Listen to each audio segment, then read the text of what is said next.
ये क्या करता रहो भाई? अरे यार देखो नहीं की कितना बढ़िया ठंडा हवा बहत है, हमन के बैठल बन जाए। देखा ना हमारे साथ बड़ा समस्या हो गइल बा। का हो गइल बा? सुता तनी तो अंगिए नहीं खेला गो। अबे साले उठ के बैठा तनी तो अंगी लागता। रे भाई लगा तो तोरा बवासीर नहीं हो गइल। ना ना बबसीर नहीं खे भइल। तब का भइल बा? देखा ना हमार मलिया नु ओकरा से बहुत हम प्यार करत रहनी है। हो बहुत हो ओकरा खातिर हम जान दे देती भाग बाग का। हो लेकिन कहती है नु हम तारा से बियाह ना करेम।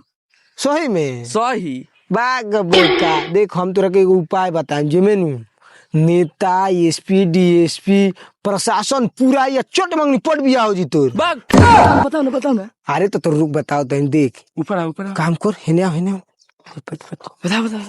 यू काम कर अपना गौवा लाउटा वारो देखले बड़ी नु हाँ ओही पर चढ़ जो आपस से कहिए नु काम हेलो कि से प्यार करने में बियाह ना हुई तो हम ना उतरे ना भाई हमारा मोरे के नहीं खे भाई। हम जात जा सर तो तार बियाह ना हो जा रड़िए रही है।